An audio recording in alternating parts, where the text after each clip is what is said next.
Right. What are we playing? Curse Necropolis Rio, session 25. And we're going to start straight off from where we left last time, which is you arriving to Rio via airplane. And as the networks picked your phones up, they were blown up by, not literally, by your cult, sending you information in various stages of panic about something happening in the city. And you see that it had started, I think I said an hour and a half before you landed. So it's been going on for an hour and a half now. And your understanding currently is what your cult has told you is that on the map here, I'm pinging the area of Rio called Botafogo. It's a sort of more well-to-do neighborhood anyway than the favela that flanks it, the Santa Marta favela. It is not a favela on its own.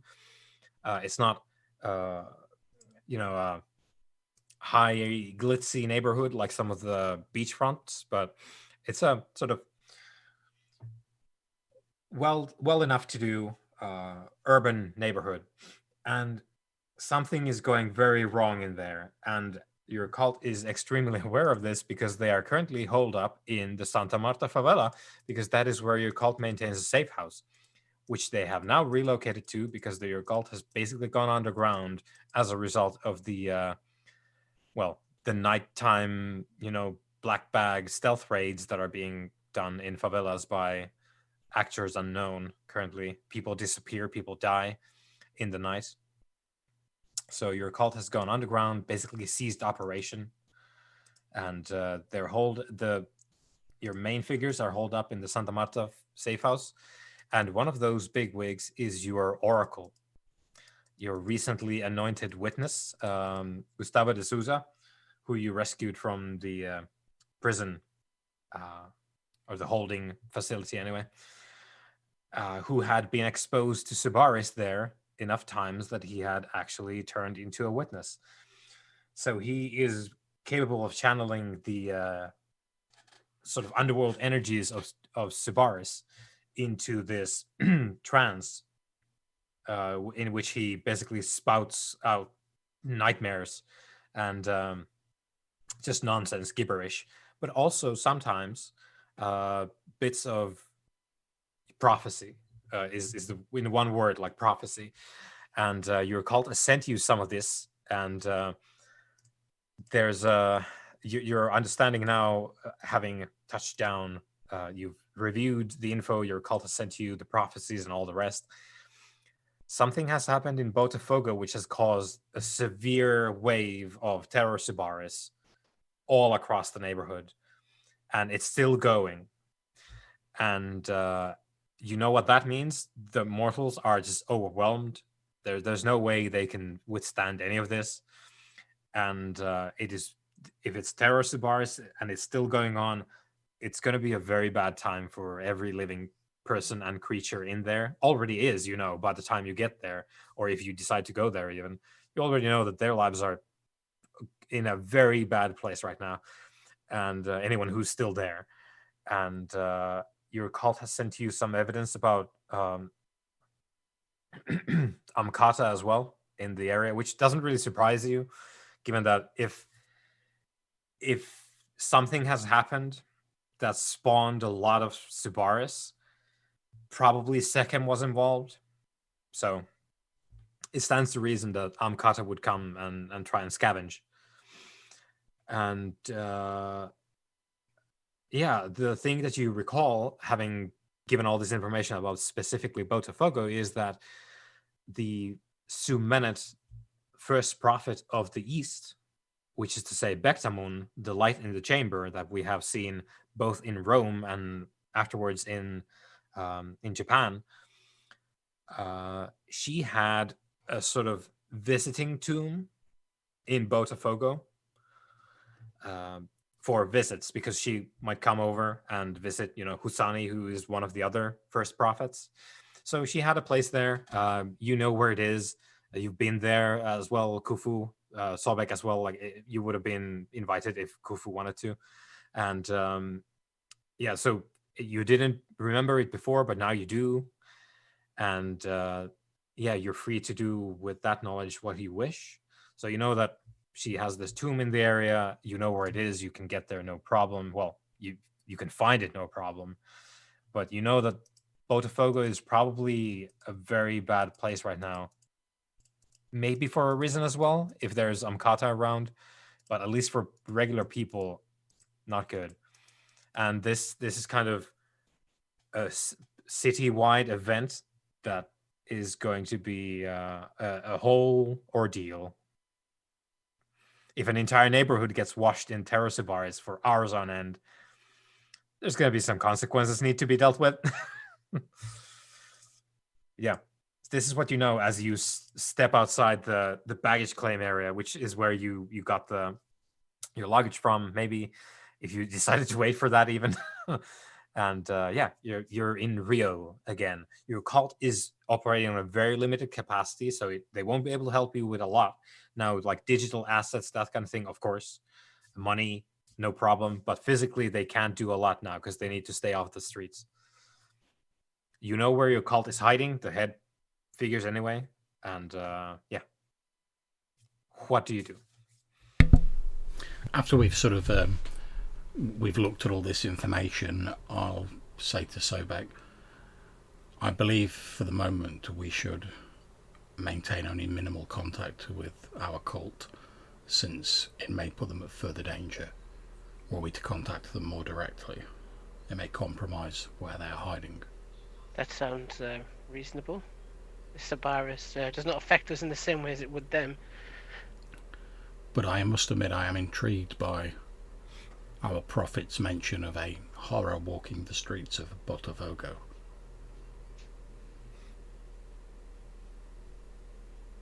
Can we sense anything like an arisen in the area? So where are you? If it's got a second like massive, Yeah, we'd can have to sense go to second, no problem. Botafogo, I'm guessing. But where? Yeah, Yeah. you need to be there to sense it. Well, unless Sobek's presenting a compelling reason not to, I'm certainly planning on going to La Botafogo.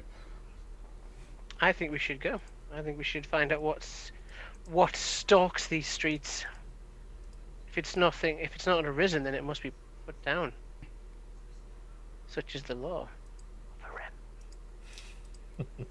I'll probably smirk underneath my mask when he says that. So you make your way, whether it's public transit or like a cab, no problem. You can arrange it. You know how that stuff works. You can make your way to Botafogo. Indeed. Now, let's see. I have a bit to read here. So you arrive, and unfortunately, I don't have a street view picture for you, but we'll have to do with words. So you arrive. You've left your cab behind, and you're walking the edges of the Botafogo area.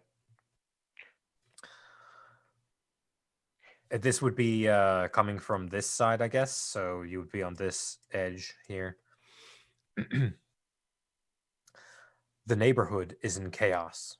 Men, women, children, the elderly are in pajamas or other modes of dress that signify they weren't really preparing to dash madly hither and thither. And you're in the evening, and others are huddled in corners, in hallways, in alleys, in cars, under stairs, wherever they can.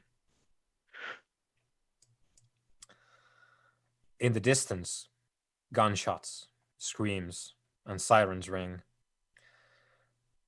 The first responders were slow to come to rescue, but they are coming, and probably with backup as well, which is something your cult would have told you as well.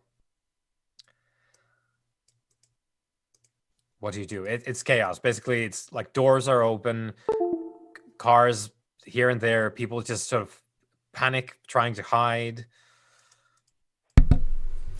Well, my plan is to sort of walk through the streets of Botafogo, given that I'm like one of the most visually obvious like arisen going. Yes. So if there's anything like looking for arisen, it'll probably spot me. Also, as we're walking around at like intervals, we'll be trying to sense any sort of flows of Sekhem. Basically just like walking across the district, because obviously we know that like everything's gone crazy because of this Terra Sabaris, but we're just like walking the district, sort of like sensing at various, but effectively like the mystical version of like trying to triangulate the position of like the strongest source of Sekhem. So, Sobek, what do you do? I will help triangulate this thing, since looking just like sort of looking around, seeing what the devastation's like, as the signs of like utterances being used, or is this more of a No, this is people fleeing in a mad rush, and also Terror Bars doesn't just cause fear; it sometimes just fractures minds. So it can cause violence. You know that there's probably going to be some really bad scenes going forward. Yeah, it can also make people attack you like mad heads. Yeah. So you sort of start combing through the area, like working your way into the neighborhood. Eventually, you do pick up. There's a couple of sources of Sekhem in an alley, and even before you get there, you notice, oh, that's a manifest. That's an Umkat that is not in the shadow anymore. That is a manifested Umkat, which is skittering across the street, like it just like bolts from one side, from an alley to the other side, being followed by a man moving faster than your eye can see, and it's sort of like trying to like it's doing like tiger jumps, trying to grasp this Umkat from the air. Are we getting any sense of Sekhem from this incredibly fast moving man? No, but your death sight identifies it as a Heartless. So there's a Heartless who is basically like the Umkat is like across the street. There's a Heartless who like just appears on the top of a car and then just leaps. The car roof just like goes into the rest of the hall, and the Heartless like jumps after the Umkat. You see the glint of lion claws on the old fingers, and it's just trying to like rip into the thing, but it's too fast for the now obviously feel free to say no. Obviously I've used my death sight on I forget what his name is, the other Heartless that we had the meeting with. Yeah, the head one. Yeah. And I know there's different types of vampires.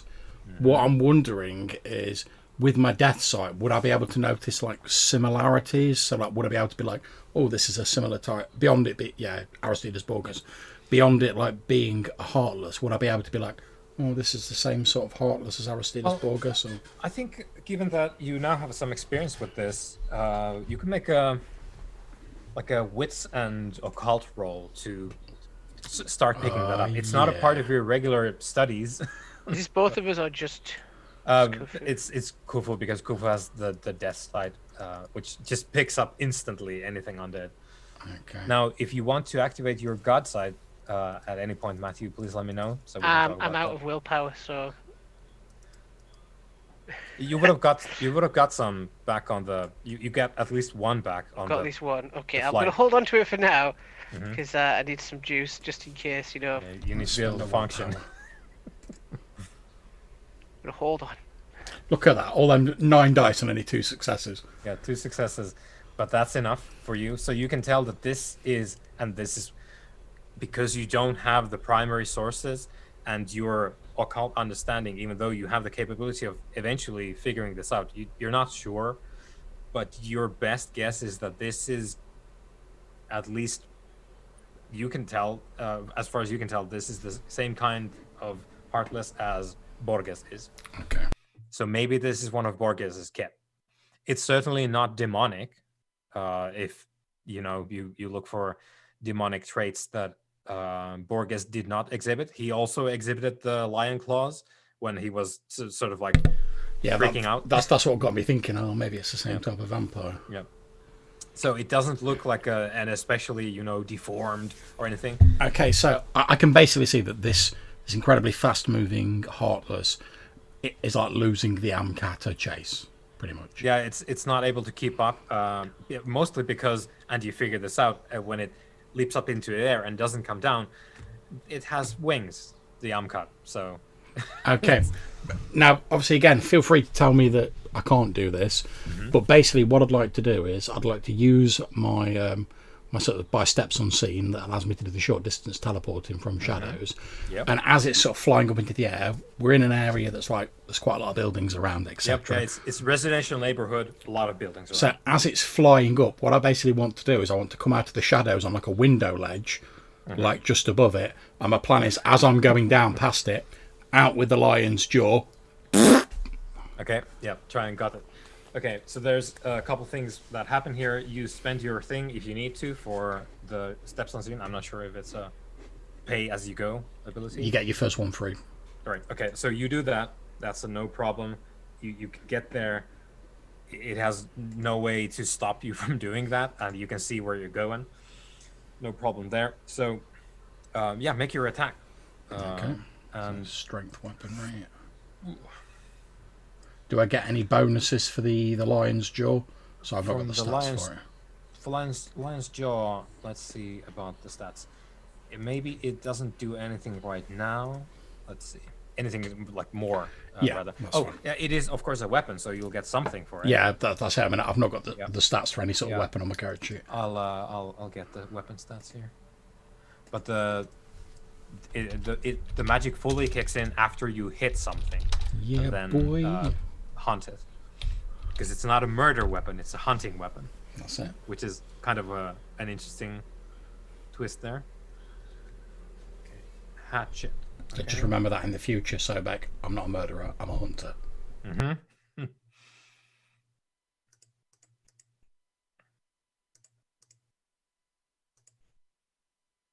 Okay.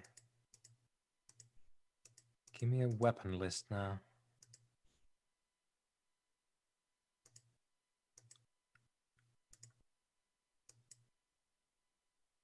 Oh, okay, here we go. I think I found the right page. Auto fire, no. I'd be surprised if it's got auto fire. Yeah, auto fire axe. That's the Just thing. like coming with a lion's jaw. Yeah.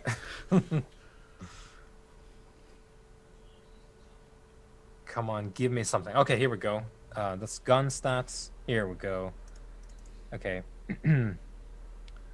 It's a small axe, so that's 2 lethal on top of whatever else you're doing.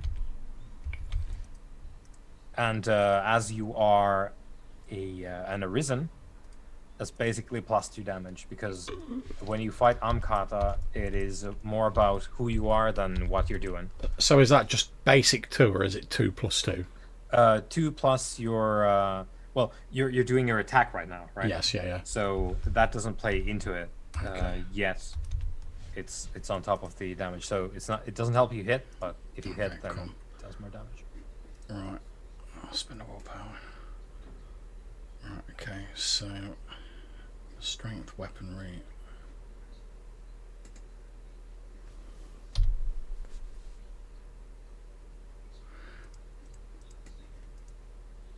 And I can spend my pillars to boost my physical attributes, can't I? You can, yes. Okay, let's see about that. We haven't really done that a lot. 'cause we Yeah, haven't that's really why I'm not really fought up a on the lot. rules for it, because I've not done a lot of fighting. Yeah, Normally I'm just like, kill them, my undead minions. yeah, we're lovers, not fighters. Okay, here we go. Pillars. Right, so you can. What is your second now? 4? Yeah. Okay, so you can raise for 1 pillar point. You can get that away. You can get 1 pillar point. Gives you 2 strength, 2 stamina, Sweet. or 1 dex, Two strength will And- do. and you can spend 2 per turn. So if you want, you can get 4 strength, 4 stamina, or 2 dex. No, I'm just spending 1 card to get +2 strength. Yep, that's cool. Okay, so Spend a willpower point as well, so that gives me +3. Look at that. Again, only 2 successes. Yeah. So, yeah, on top of that, it's the 2 from the weapon. axe itself. And yeah, you cleave it in 2. And you can tell it by the size of it as well, which let me actually talk about that a little bit. So it is it's not very large. It's kind of like a large bird body, seems like. So think like a large bird of prey, like a eagle, that kind of size. So it has a bird body, it has a jackal head, and it has functioning wings. So it's a kind of a bird with a jackal, like a small jackal head, appropriate size to the body. So you cleave this flying monstrosity just into with the lion's jaw, and there's a release of the power within it as it dissipates. Now, I know that other things like suck up that sweet, sweet nectar when they kill these things. Is there any way for us to absorb the power from these things? Nope. That's fine. Not in that which you know case, of. Not that you know of. do you know what? I'm acquainted with roughly how these energies work. I'm effectively, as I sort of like fall through it, and this power's like, I'm just going to try and give it the old like, see if I can like absorb it. I'm not expecting it to work, but I'll give it a go. You know, I don't know. I've never tried it before. So you try because it hits you like, oh, I know that's like people like. I almost say people, but monsters have been doing this since like thousands of years ago. Yeah. So maybe we can do it. You know, it's technically possible. And I know we can like we can destroy relics to like suck the power into ourselves. 'Cause I know Kazma's done it. True. So if I know how that works, effectively, I'm like, if this was a relic, I've just destroyed it. So I'm going to try and absorb the power in the same way I would if I'd destroyed a relic. Yeah, and unfortunately, it does not work. It's fine. I wasn't expecting it to. Like these kinds of things, you know that technically it's possible. Maybe you are the wrong kind of creature. Maybe you don't have the correct facilities for it, whatever it is, but it doesn't work for you, not right now anyway. And in fact, as you destroy this, the like bird parts and the the cleft into dog head flop around onto the ground as they start to fester, and they don't dissipate instantly. So it's basically you destroy this thing, whatever power animated it is released, and it's animal parts raining down from your kill. And as you complete this, please, let's see, what are we doing? Get the rules. Let's get the right thing open.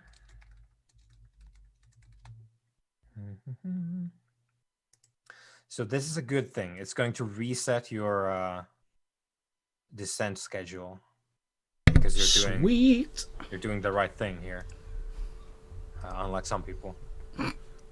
And you know that this is a good thing, like objectively in your world. Objectively, this is a good thing. To be fair, every time we come across like an Amcat or there's a mention of them, Sobek's like, we need to destroy this. It's the will of the judges. So like, I'm pretty clued up on the fact that like, yeah, at least Sobek thinks we should be whacking these things. And you feel that it is correct because your judge buoys your power up because your schedule is reset. The quickening. But then something happens that you that did not vampire probably expect tonks me at all. So please roll dice equal to your second.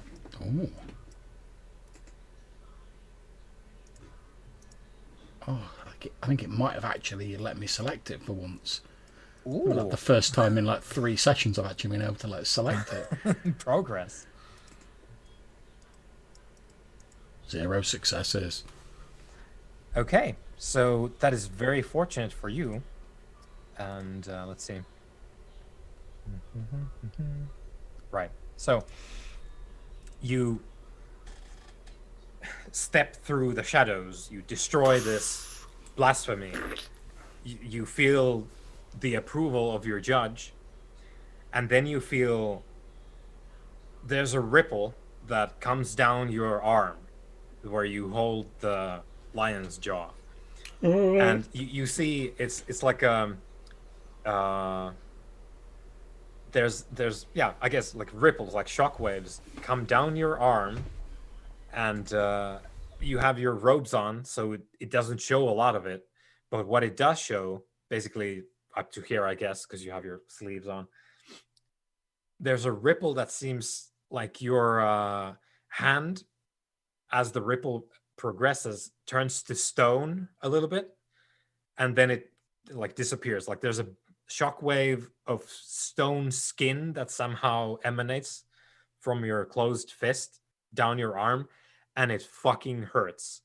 And it's a similar kind of sensation when your immortal arisen soul gets scourged by the judges when you're not doing what they want you to do.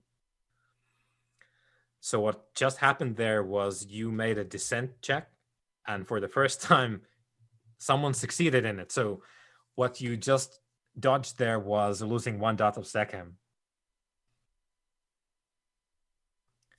You have no idea what just happened, but you know it is very bad. It is very bad indeed.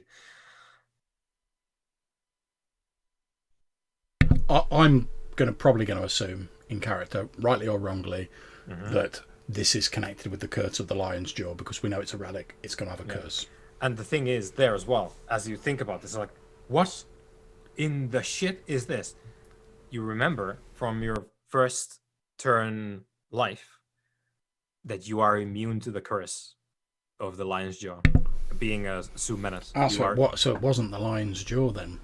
Yeah. It wasn't the inherent curse of the lion's jaw doesn't affect you at all. So perhaps it's something to do with this, like, Amkata then. I'll file that away. Yeah. But whatever it was, that is some dangerous stuff, because it almost filed off some of your Sechem, and you don't get that back easy. So that's disconcerting in the extreme.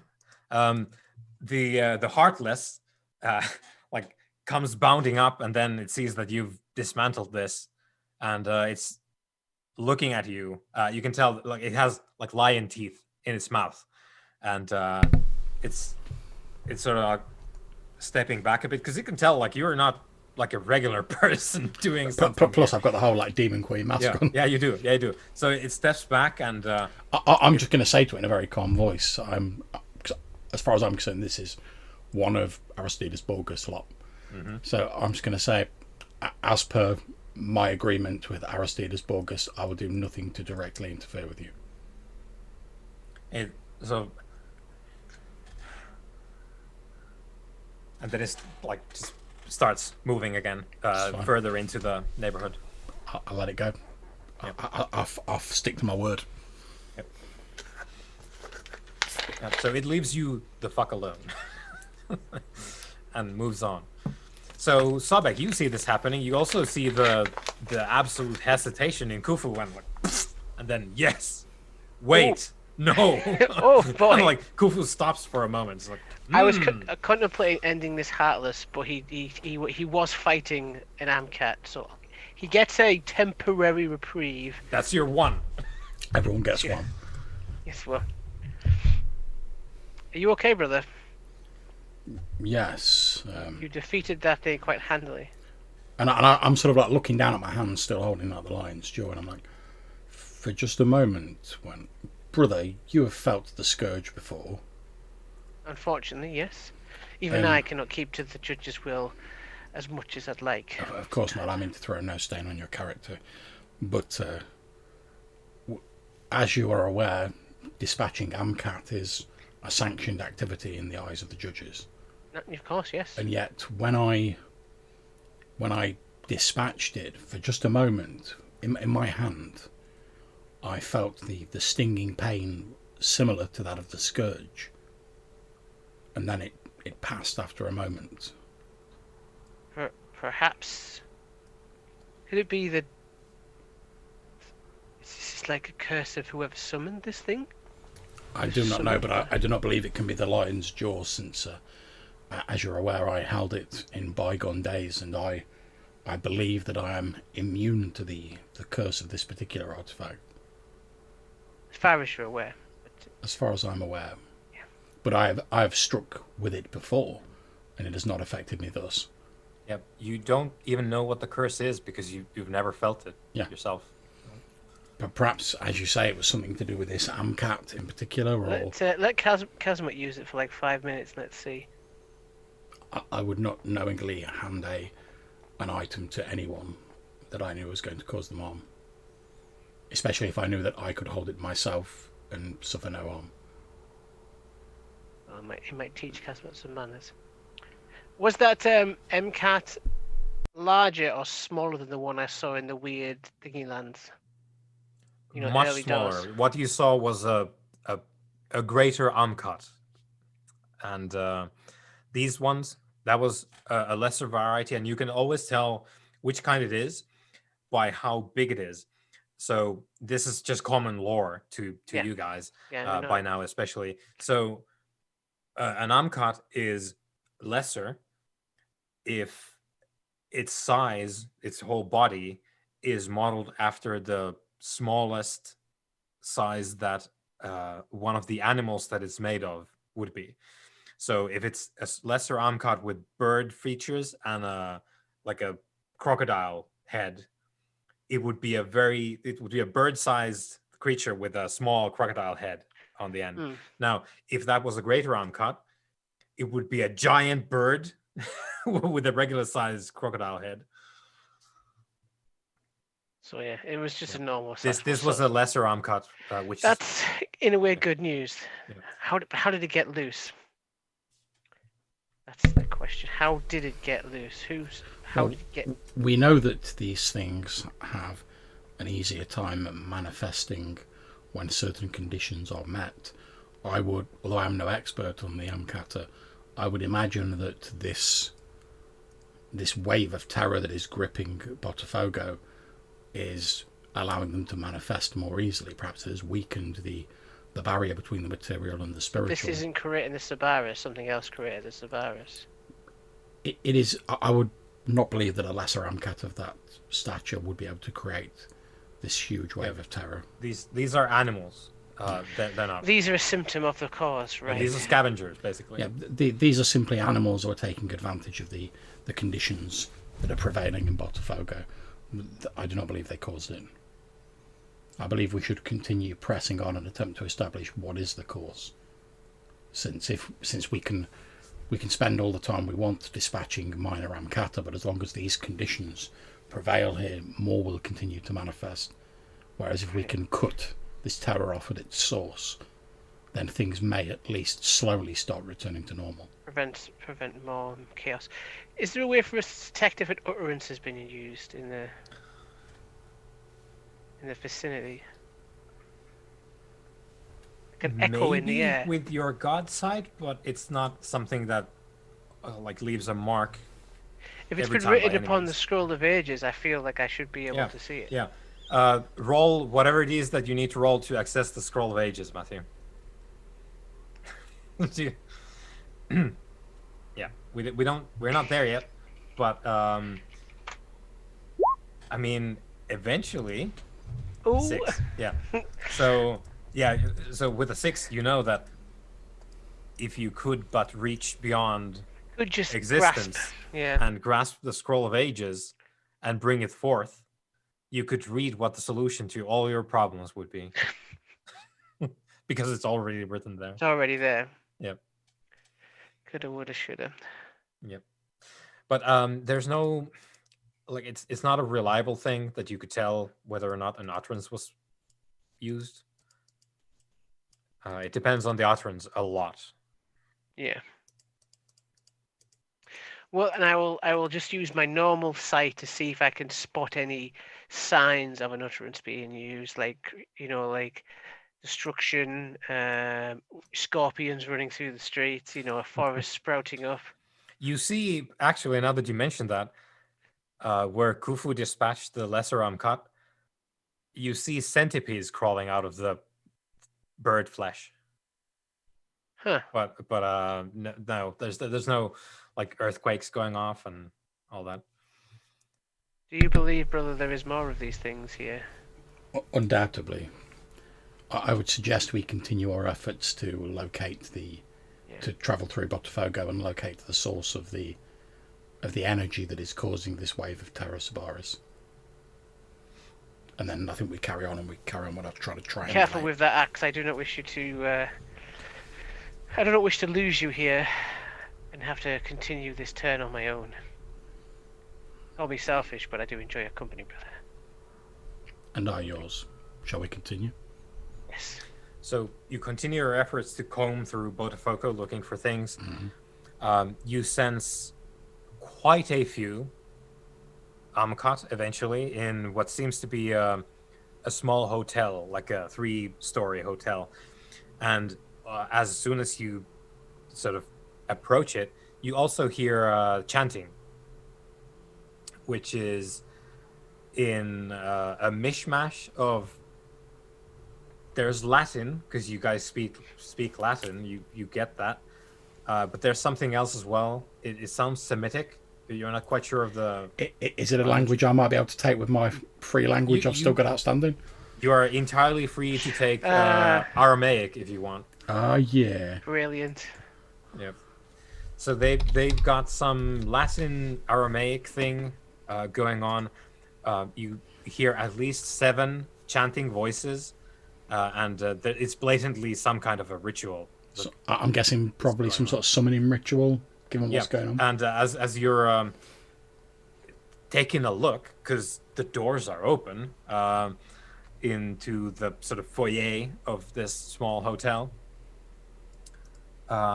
you instantly spot, in fact, yes, there is 7 Heartless stood in some sort of a mystical configuration, obviously.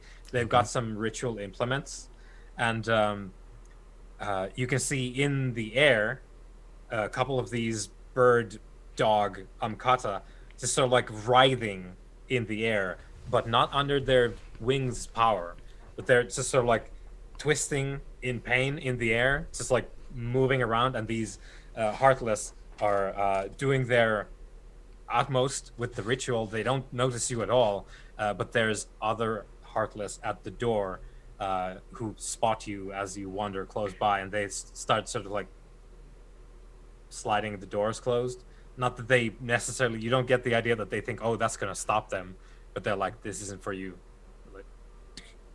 They're closing the door. I think as they're shutting the door, in like a similar mixture of Aramaic and Latin to what they're using, I'm just going to say, what do you do here? And I'm going to say it loudly enough so the people like beyond them doing the like, oh, can like hear me. There's the answer is in Latin. Nice. So, justice. That's all you get from the. Oh, if it's justice, I'm definitely going in. Okay, so what's going on? There's 2 guys at the door, about to close the doors.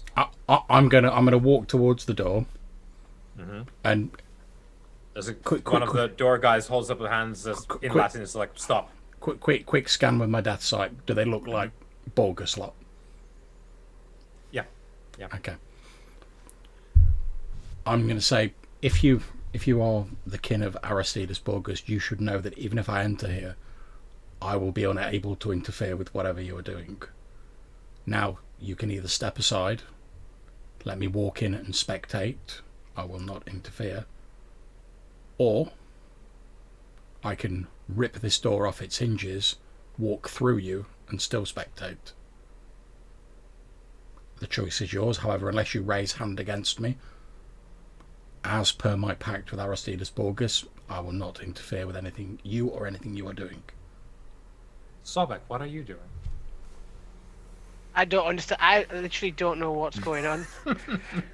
He's just sat here and me like bantering in Latin with this like vampire. Is this something we need to deal with? I'm just going to sort of like behind my back, just like hold up a hand, like give him like that, like just give me a second, sort of gesture. And I'm going to see Okay. what the how the Heartless respond when I'm like, look, I'm looking around for you know, any you know, I cats. can't interfere unless you raise your hand against me. I'm not going to do anything to stop you or interfere with what you're doing. However, I am interested. You might be getting the ancient Latin vibes from me. So, look, you can either try and prevent me from going in, which is not going to go well for you, and I'm telling you this because I'm not supposed to interfere with you, or you can let me walk in and watch, and nothing needs to happen. I'm just going to watch. I'm interested. The essentially the guards look at each other, and the guy who's been talking turns back to you and continues in Latin and says, "We will leave the doors open. You can watch from the street." As you wish. Okay, so they And I'm just going to stand in the doorway, but like my arms folded, just like watching what's going on. So they stop with the door closing, and they like stand back and stare at you, and you watch these. I don't need to blink, mate. Stare as much as you want. Yeah. So they these Heartless continue with their. It's very Western occult-esque. There's a lot of like ritual high magic. Realistically, I mean, I've got quite high occult at level 3, and I've got a speciality in superstitions. Do I think from after like a few minutes of watching what they're doing that like this is possibly responsible for all this, or are they just doing some like mad ritual? No. Yeah, I was going to say it didn't seem likely, so I'm just going to turn around, turn my head a little bit so I can see out of one side what's going on, but the other side looking at Sobek, and then in Aramite, I'm going to say they've agreed to allow me to watch from the street since I am interested in this ritual. However, I do not believe that it is the cause of the wave of terror that is ripping What kind its of way through ritual is it, Botafogo. brother? What is its nature? I believe it is. As you say this, there's sort of tendrils, which isn't like tentacles, but it's floating in the air, so it's kind of hard to describe it any other way. But there's like wisps of blood that start like drifting out from the mouth of these 7 officiants as they go through their ritual. So basically, they're like slow motion spilling blood from their mouth into the air, and the blood sort of drifts towards these 2 Amkata who are like stuck in this hole that seems to be grasping them in the air, and the blood flows towards them. So again, in Aramite, I'm going to say it's either a ritual to summon the Amkata that you can see in there, or it is a ritual for them to draw power from these Amkata. I'm not sure. I would require further observation. However, Well, again, in Aramite, it does not look like something that I would normally allow. This looks like some kind of a cursed ritual. I mean, look at it. Look at the. and again, responding in Aramite, I'm going to say my hands are unfortunately tied. I cannot interfere with them. So as you continue to talk, the blood drifts from these officiants, and it's quite a lot, really. It's sort of cocooning and splattering all over these Amkata. I'm literally like trying to memorize everything that's happened because I'm Yep. like, oh, best believe I'm telling Hassani about this next time I see him. Yeah. So I'm gonna make a roll here. Now, obviously, I can't interfere with the vampires, but if like any Amkata come rearing out, I can like deal with them. So they continue with the ritual, and unless you leave, you can see the conclusion of it. It is imminent here, because you stumbled into like the latter half of it. They were already well away on their way with the ritual. So you watch, and the motions continue more or less the same. It seems to be more of an exercise of like a mantra, like continuing with the same motions, same syllables, and more blood just is siphoned from these occultists, really. And as the ritual reaches its apex, it's just streams of blood from each one of these. Like it's coming from their mouths, their eyes, their nose, their ears, their just hands, and 5 of them collapse onto the ground, and it's clear to your eyes they're gone. They died, and this swelter of blood, which you can't even see the Amkata anymore, probably, but you can sense that they're there. The blood just sort of like is sucked through something and disappears along with the Amkata. And these 5 Heartless just fall down to the ground, and the guards at the door turn away from you, staring at you, and turn towards this, and just like fall to one knee and bow their heads and start mumbling something that even you can't understand with your array of languages. But it feels very ritualistic. This is obviously devotional some way to them. So effectively, I think they were like sacrificing themselves to some sort of entity, for want of a better term. Well, what they did was the Amkata are no longer there, so they're gone. What you can you see what does your death sight do? Can you just see? I'll just bring that up and I will tell you. Blah blah blah blah blah. Death sight.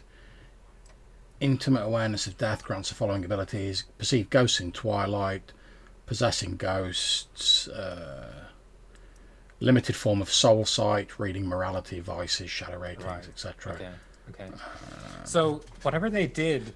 And I also noted I get like reduced modifiers to notice anything that's vaguely undead like. Yeah, cool.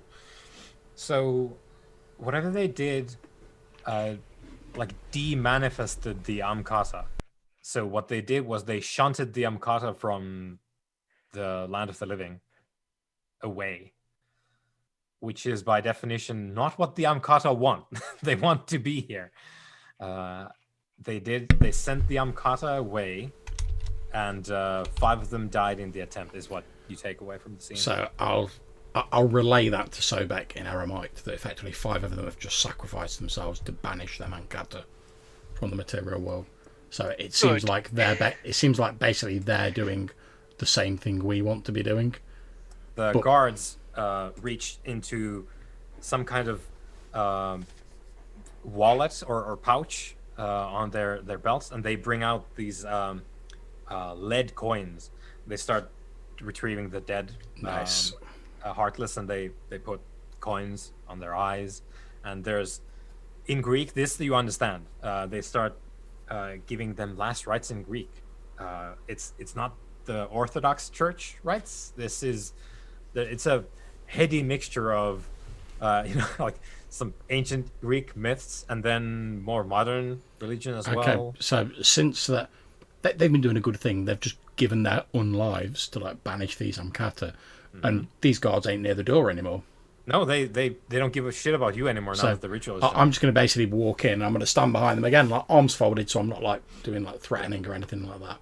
And as they're doing their like rubbishy like faux Latin funeral dirge, I'm going to start like belting out like an actual like ancient death like rite, and basically it'll be like an ancient Aramite death rite. But I'll have, because I know they don't understand Aramite, I'll have basically translated it as best I can into Latin. Yep. But instead of like being like, oh, it's just some shoddy like rite that we've pieced together from things, it'll be like a proper like old school like official Sumenant death rite. The 2 remaining ritualists like give you the evil eye, but you can tell that they're barely holding on. Like they're not gonna do anything. They just like glare at you as you do this. They don't say anything. They don't do anything. And once I've finished like doing a decent death rite, because I'm like, do you know what? Even Heartless, when they die, deserve a good death rite. Like everyone does. And then once I've finished that, I'm going to just look at the 2 that are like, meow, but they're like barely holding it together. And I'm just going to, in a very calm, very plain speaking voice in Latin, I'm just going to say, do you require any assistance? There's shaking of the head, and I think the ritualist you address says, "No, we have done what we have sworn to do. There's nothing more to do." And you have done it well. The death rite that I just spoke is a death rite that stems back to before the days of ancient Egypt. Your people and yourselves should be honoured for what you have just done. But since you do not require my assistance, I will leave you to collect your dead and make whatever arrangements you deem necessary. Mm-hmm. Yep, the ritualist nods. And then, do you know what? I'm going to, since I now understand how this newfangled technology works, and feel free to tell me no if this isn't possible, but I like to think that like in the spare time, in the bits of downtime, I've got maybe like myself and Sobek have got like some like business cards, you know, just the ones that have just like a phone number on it. Yeah, where you can fine. be like, oh, it's got the two symbols of our patron saint on it. Yeah. Yeah. Basically, I'm just going to say, my brother, and again in Latin, my brother and I are also here to return those creatures from whence they came. Should you later decide that you do require any assistance, and I'm going to hold up the card so they can see that I've got it in my hand, and I'm just going to put it down on the floor next to where I'm standing, then I'm going to just walk away and leave them to it. Yeah. They've got my mobile So number now. They can contact me if they want. Sobek, you can see as Kufu turns away, having done what he wanted and learned what he wanted, and you can see behind him that the ritual is just like collapsed backwards to like sit. And it's like,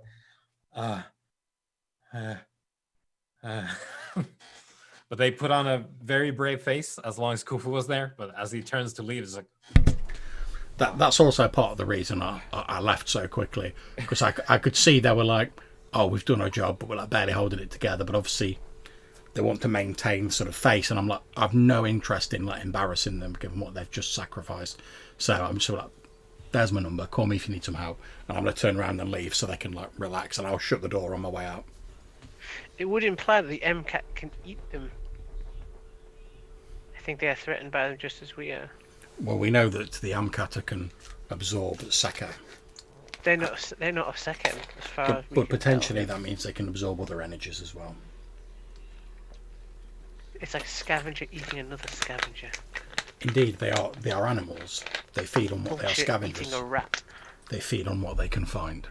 But I fear there is nothing further for us here, brother, and we Where is should it? continue. Just your streak of boggers. Aristides Borges. I messed that up. I tried. Streak of boggers. Shouldn't he be looking after his folk? I do not know where Aristides Borges is. Our pact was that we would generally leave each other alone. I do have a means to contact him in an emergency, but this does not seem, by my reckoning, to be an emergency that would require me calling him. He made it very clear when we made our pact that I was only to contact him if I potentially needed to interact with some of his people. Did you ask these creatures if they know where the fighting started, where the epicenter? The ones who might potentially know, the ones who have done the ritual, are so drained that I do not believe there will be any assistance at the moment. So I suggest we continue. Okay, fair enough, brother. I'm gonna check that my useless pistol is loaded. So you leave the hotel. You continue. Anything that I do, right, that in an aggressive manner will create more Sabaris. So let's. I'm kind of doing something that's not pour gasoline under this fire. Could make a forest though. As you continue, you see other examples of heartless activity. One scene is of there's clearly some folk who maybe in the criminal underworld perhaps, who seem well equipped for random violence on the street. So there's a group of these people who seem to be doing maybe like a neighborhood patrol thing, like they're going around like trying to secure the area with like some of them have got their balaclavas on, they've got automatic weapons and such, and you see a heartless who like basically apparates from the shadows and just like lets out this like lion roar, and you can just see these like militia guys like shit their pants and run the fuck away, and the heartless keeps doing this like it's like corralling them away somehow, by like basically stalking them and like just scaring them shitless. To be fair, I can't really criticize it. It's not like I've not killed some like criminals in my time. Yeah. So But this one doesn't attack them at all. It's just like it's moving them away from something. Yep. And for all I know, it's trying to move them away from like a hot zone, because from what we've seen so far, the Heartless genuinely seem to be wanting to get rid of the Amkata. So as far as I'm concerned, we should let them do that, because the less Amkata there are, the better, as far as we're concerned. Yep. And if a few vampires like kill themselves to do it, less vampires as well. Yep. So you can see that someone's jumped on this and is very much Aristis Borges people who, at least you've seen them here doing this. And eventually you do reach. Actually, do you know what? I've got like the mobile number to like contact Aristides Borges. I'm not gonna ring him, so I don't want to interfere with whatever he's doing. I'm just gonna send a text, and I'm gonna say, in Botafogo, have observed several of your kind, as per our pact, have not interfered. And I'm just gonna send that. So basically, if anyone's like, "Oh, we saw this mummy wearing the face of the Demon Queen," he'll know I'm there, and he's got my sort of like word that I'm like not interfering, so he doesn't just think I'm like wading in and like throwing Heartless over my shoulder. And It's like, oh, he's immediately broken his promise. yeah. No. So I wanted to hear it from me before like some other Heartless is like, "Oh, and then this mummy wearing the face of the Demon Queen stormed into the ritual." Yeah. He doesn't reply from the message. It's fine. I wasn't expecting him to. I'm just basically any time like I encounter a group of Heartless, and I'm not going to interfere with them. I'm just going to send another text. So like for the ritual, I'll be like, encountered a ritual, brief description, did not interfere. Yep. And I'm just going to keep sending him that. So like basically everywhere I go, he'll know where I am, and he'll know that I'm not messing with his people. Yep. Okay. Well, and I'm hoping the fact he's getting these updates, even if he doesn't reply, or lead him to thinking like, oh, actually, yeah, he is like following the pact we made. He's not. Yeah, he's not actually not reneging full on of his shit. deal. Yeah, because that seems to surprise everyone. Ghosts, vampires, the fact that I'm just like, yeah, I've given you my word, and I'm sticking to it. Yep. Yeah, they're used to being treated a little bit different. See, what I'm hoping in for like the, since I've seen like Matthew's away at the second, I'm hoping for like the long game at some far point in the future when all the various supernaturals are like, yeah, there's a risen, they're rubbish, we hate them, they all break their promise. They'll be like, except for that one who like has stuck to every promise he's like ever made. So like if I have to deal with like the supernatural community at large in the future, I'm hoping I might be able to parlay like my reputation into some form of sort of boost, because like I'll go up and I'll be like, if I say to someone like, oh, like, I mean, we're talking like years in the future, but I'm hoping to get to the point where if I say to someone like, I give you my word that this is what I'll do or what I'll not do, that eventually people will start saying like, oh yeah, actually we've heard of this guy. Yeah, if he gives his word, he's good for it. Yeah. Turn like, hey, do you remember, guys, how much of an asshole I wasn't? Yeah. Yeah. Because like I said, by and large, like, in character, I'm starting to come to the idea, I'm like, all the other Arisen are like bellends. I really don't get on with most of them at all. The only one I really get on with is like Sackmist, who's basically like, all he does is like, right, I'm going to go and smack that fool there. And he goes and does it. He does what he says he's going to do. Or Hassani, who's like, I'm going to sit in this cave and study for years and not bother anybody. Yeah, necromancy. I can get behind that. He's like, I want to get that necromancy flavour, but I'm not bothering anyone, I'm just doing my thing. So that I can respect, whereas everyone else just like spends all the time like dicking about and messing with people for like no real purpose. They're just to like amuse themselves and like pass the endless fucking years. And Sackmist and Husani, both of your guild. Yeah, exactly. Yeah, that's why. Which works for me. I'm like, it doesn't surprise me that like the two Arisen I actually, apart from Sobek, I actually get on with, are in my guild. So but like I say, I'm hoping in the long game that eventually, like when I start rocking up and I'm like, I give you my word, this will happen. People will be like, actually, yeah, we've heard of this guy. He's good for it. Okay, that's cool. Just to let you know what I'm sort of heading for. Yeah, no, that's fine. That's fine, and entirely that's a nice story beat for us to address, like going forward, because of course we know that Heartless, well, they're undead in their own way, so basically they just get mowed down if Yeah. if an Arisen gets in the mood. And Borges being their boss, and of course quite old, because we saw him in Sarda like 1,000 years ago.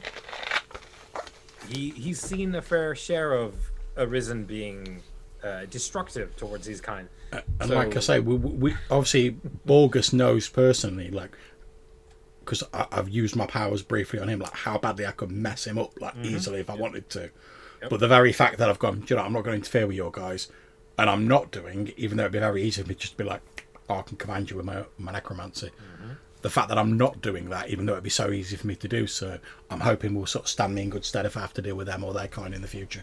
Yep. Yep. It's a very new experience to a lot of supernatural creatures when an Arisen walks up, and they're not like, "Bow down, I am the Pharaoh." Well, we saw that as well with both the old sea captain ghost and with the Spectre set. When I was like, all right, okay, let's do a business transaction. What do you want in return for giving me this? And then when I went out and actually got them what they wanted or did what they wanted, they were like, oh, Oh, well, we sort of didn't expect you to like stick to the deal. that's a new thing. Yeah. So, and that again, that's also helping like frame my character's opinion of other Arisen, because I'm like, what have the other Arisen been doing that means that every supernatural we come across is like, these Arisen are going to double cross us? I'm like, that's not just sprung out of nowhere. There must have been a long history of Arisen just like breaking their word and randomly like crapping on people for it to be so embedded in all these other supernaturals. Anytime an Arisen pops up, they're going to double cross us. So I'm hoping, like, if I can't persuade them that all the Arisen have changed, I can at least be like, yeah, I'm not like those other guys.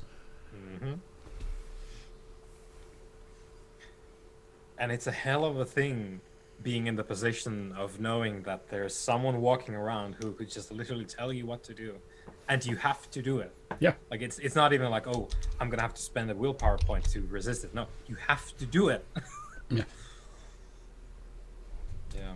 I mean, granted, it's going to be a bit complicated when I eventually do run into the Sardarites, if they're like, yeah, it's helpless dispatch, arrested as Borges, and I'm like, yeah, you're out of luck there, I'm afraid. It's like, I kind of joined a team already, so. I'll be like, yeah, I'll help you with other stuff, but they're off limits to me, I'm afraid. You guys can do what you want, but I've already made a pact.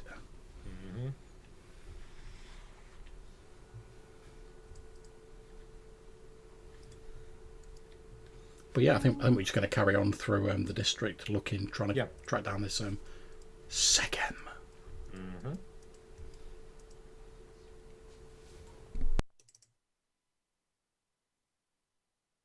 I just noticed that Sobek's got a new title in the Zoom.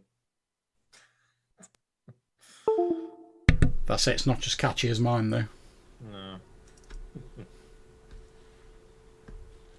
Although mine is just like copy and pasting like all the names I'm like adding to myself over the years.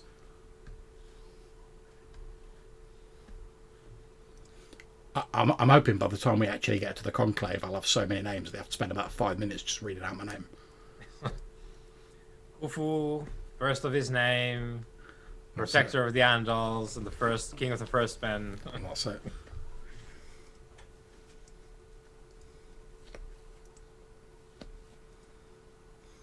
Because then I can do the thing where I'm like, just Khufu's fine. It's Khufu amongst friends. That's it. Or if we're really tight, is Special K. Yeah. They call me the K-Dizzle.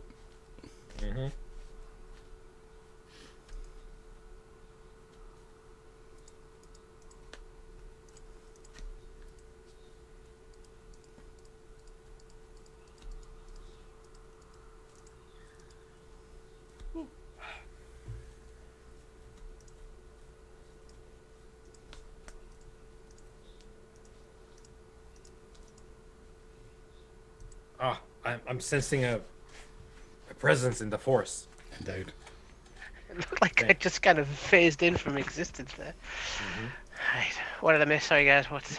No, we were just talking. So, yeah, you continue into Botafogo, and you are able to determine that there's no like overflowing source of Sechem in the area that would be causing this, at least no longer.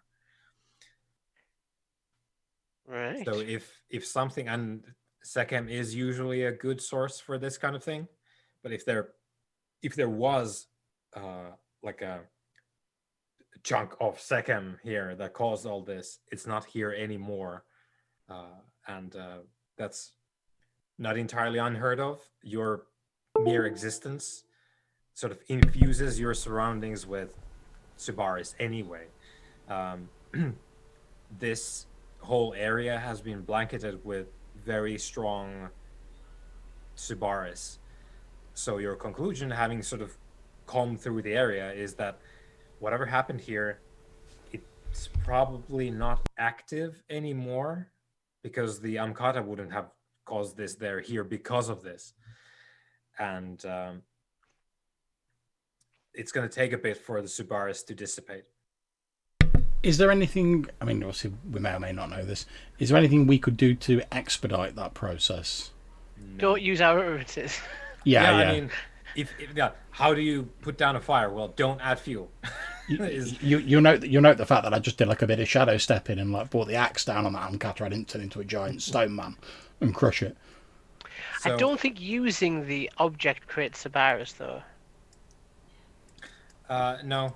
Well, it depends on the object in question, but the axe itself doesn't do that. No, that's why I went with that rather than like turning myself into a giant stone golem and crushing it. Yeah. It unsettles me the idea that another Arisen has attacked our cult. Well, we knew that was going to Your happen. cult doesn't live in Botafogo. Yeah. We knew there was. Yeah. We knew due to like the urban pacification police issue, there was some sort of like something was going to go down. So it doesn't surprise me that something has gone down, but obviously we don't know exactly what at this point. Yeah. So maybe we should swing past Bechtemon's pad. Yeah, it's in the area. Because they said like the house of Bectemon has fallen. Yeah, that is true. That is literally what your prophet said. So I think what we should do is we should do like a loop. Yep. Then as we're heading sort of out of Botafogo, like swing past Bectemon. Because if there's any relics in there that they've left behind, it would be polite to just make sure we collect them up, make sure they're taken care of. We don't want anyone else just picking them up. You never know. Like we should look after them. You don't want unworthy hands on those relics, whatever. Exactly, and these hands are very worthy to handle those relics. Mm-hmm. So, deeper into the neighborhood, you come to this 12-story apartment building, which you know to be the location of Bechtemon's tomb. And in this very apartment building, as I said, it's sort of evening as you reach this place.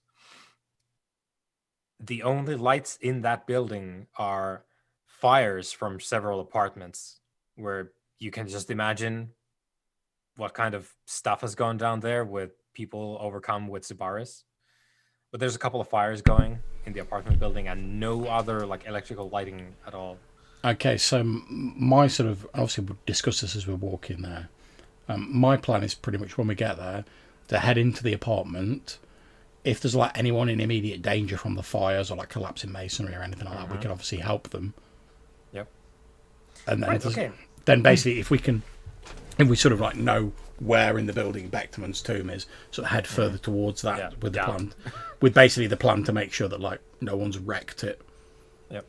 So you know that the tomb is below the apartment block thing, and of course you know that the burning apartments are up. So as you enter, where do you go? Do you go up to look at the fires, or? I think we probably head down first. We can always go up again later. Right. So you head down. You know where the tomb is. You've been here before. It's not like especially warded against anything. It doesn't have a terrible peril waiting for you. Any spirits, brother? Obviously, I've been having a look around my death side just on the off chance. No ghosts around. I just shake my head. Okay. You It's cleverly hidden, is the thing. It's not cursed. It doesn't have like mystical defenses as such, but it's cleverly hidden. But you've seen the obstructions undone, so I think you engage with some very elaborate puzzle lock thing in sort of the boiler room for the Yeah. for the building. Anywhere we head through with a lock, we'll obviously make sure we shut it behind us. Yeah. So you engage the puzzle lock, you open it, and you're able to use this like hidden corridor to go down further below the building into where you know that this small tomb is, and you close the door behind you. You head down into the darkness. Of course, Kufu, you can see no problem. Sobek, what's up? You're in complete darkness. Yeah. If he's Do not you got bring a a torch, torch with us? well, I wouldn't have done because I can see in the dark. No. Well, the answer to that is, oh, you happen to bring a torch with you. Yeah, I was going Yes, to say. because I have a charmed life, you see. I think of these things. I'd be surprised if you one had not accidentally fallen into your pocket as we were like leaving. So you have your torch out, and you make out. No, you. We're not that make your way. close. Yeah. It was We'll- written upon the scroll we'll of do ages that he had flashback later. touched. You go down the passage into the tomb itself, and you smell burnt. Something smells burnt as you approach. There is the stone sarcophagus, very modest because it's not the main tomb by any means. This is her like home away from home, and there is at the head of this stone sarcophagus there is a pedestal, and on this pedestal is a canopic jar, which is something you guys have too, because your organs that were removed when you were made and arisen are still with you in these canopic jars, which can be used in all manner. Like they're your essence. They're very powerful parts of yourself. They're not relics. They're more than that. You store yours in your tomb, and Bectamun had one of hers in here. Now, this canopic jar is broken. It's shattered halfway through. The upper half is in shards across the vicinity of the rest of the jar, and whatever organ was inside is just a charcoal lump, which is still emitting smoke. And you've located the source of the burning smell here. You very quickly deduce what's going on here. One of her canopic jar organs has burnt,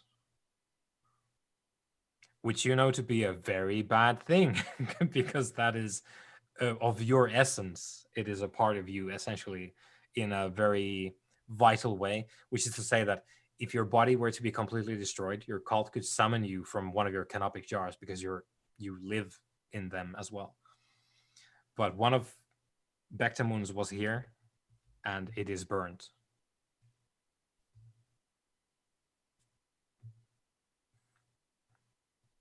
She's been destroyed. She's been like sent back to Duat.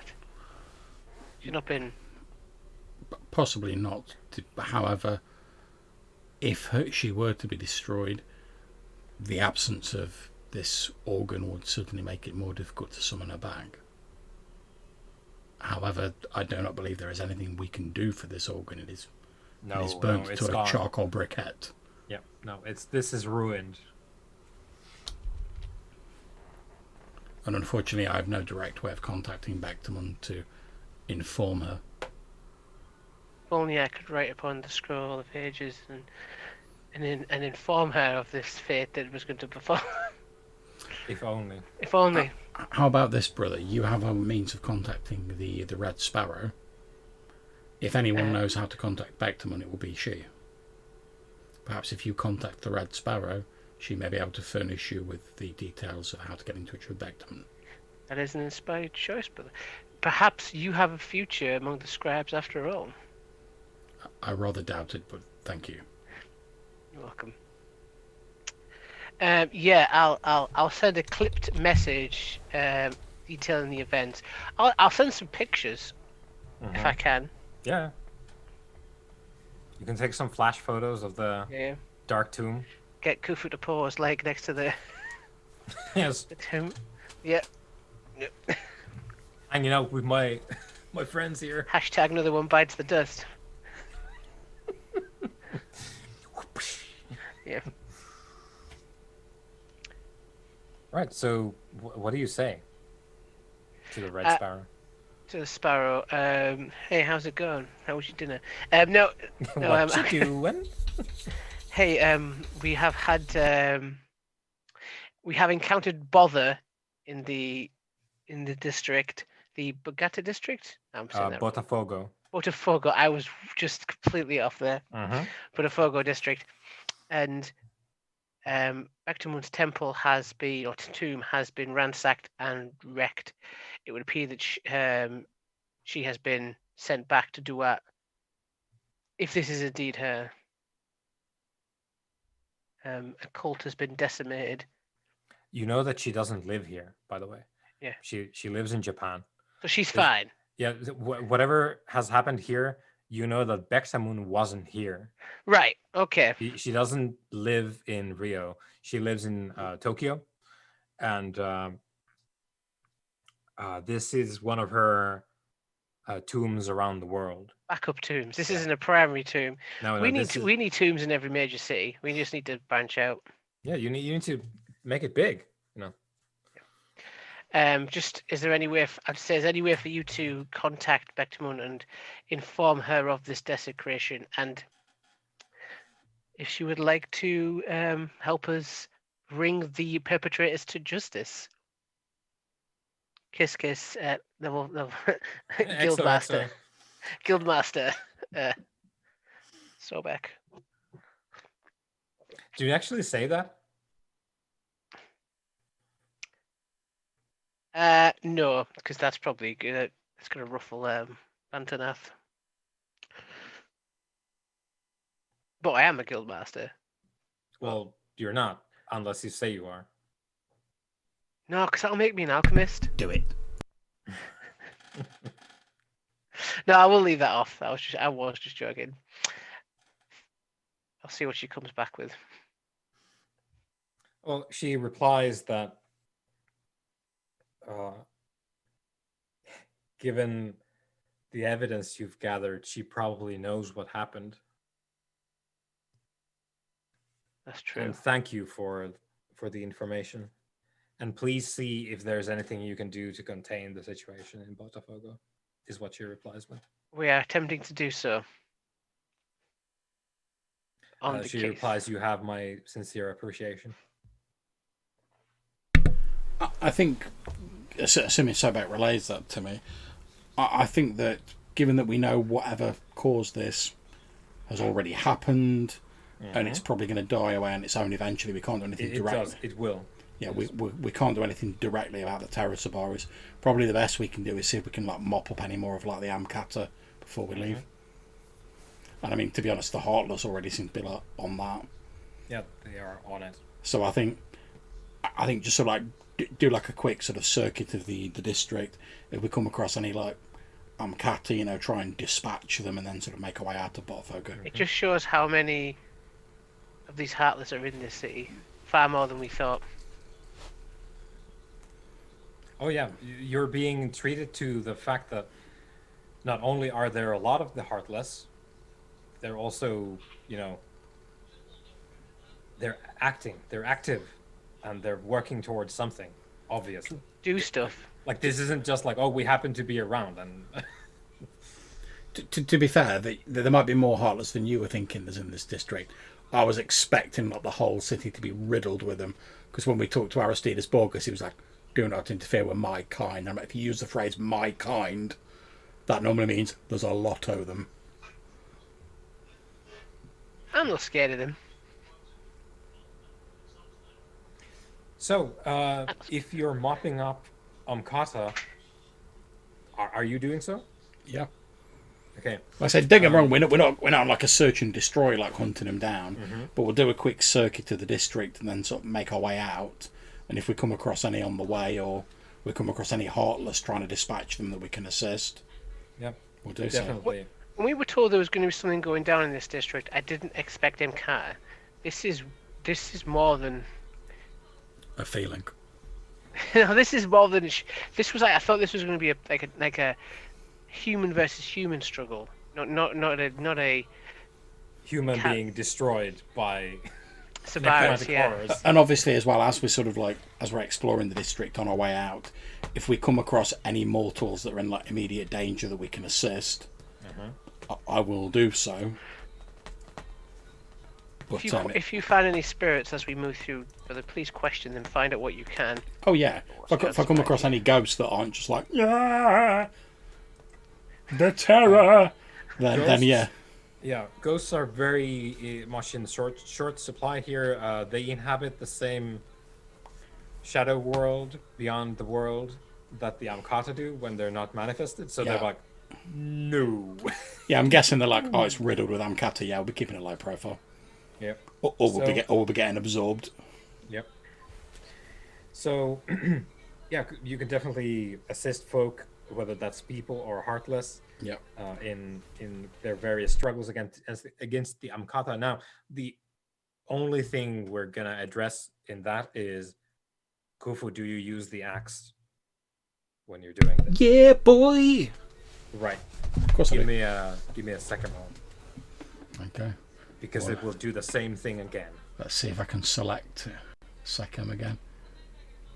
Oh, come on, roll 20. You've let me select it once this evening. Yes. Yes. Yes. One success. Yeah. So it happens again to you, Okay. and you strike down one of these Amkata, and the pain is worse now because it sticks, and because this is like timey-wimey, you will have rolled up your sleeve, and on your flesh, parts of it have become what you think might be onyx, maybe. So your hand has gotten streaks of onyx in it now, which has like replaced the flesh. See, I know that's a bad thing, but it's also cool as. Yeah, this is cool as shit, and it hurts a lot. And, Yeah, I'm not so surprised. there's like, when you hit the Amkata, the streak of onyx just goes like down your arm, and it burns away one of your sechem, or siphons it away, and Sechem you 3. get Oh, no. 1 point of lethal damage when that happens.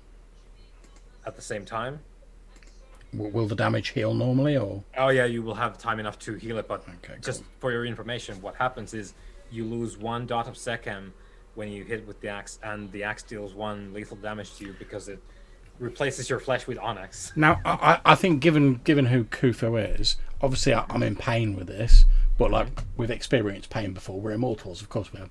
Yeah. So I mean, what is pain to you? exactly, yeah. So I'm gonna look on this as like a potential for like experimentation, because we all know the Sumanan love experimentation. So what I'm going to do is I'm like, oh, this only seems to have happened when I've killed Amkata with it. So what I'm going to do is, as we're heading out of the city, so I'm not going to test it on a human or anything like that, but like if I see like a stray dog or some sort of like not Amkata animal, I'm gonna kill that with the axe and see if like the same thing happens. It does. Please make me a second roll. Okay. Oh So you boy. lop off the head of like a goat in some favela. You might be carrying me back at this rate. So back. Just carry me to the tomb. 0 successes. So it doesn't siphon your sechem, but you do feel the scourge. Like it's like ripping your sechem. Okay. As you use So it. it is the axe. Well, we're going to find out. So, experiment numero 2. What I want to do is, this is going to be an experiment after we've left Botafogo, because I'm wondering if it's because of the Terra Sabaris that's causing it. Yep. So, again, once we've left Botafogo, stray animal. Yep. Just lop off the head. Yep. Same thing. Roll your second. Okay.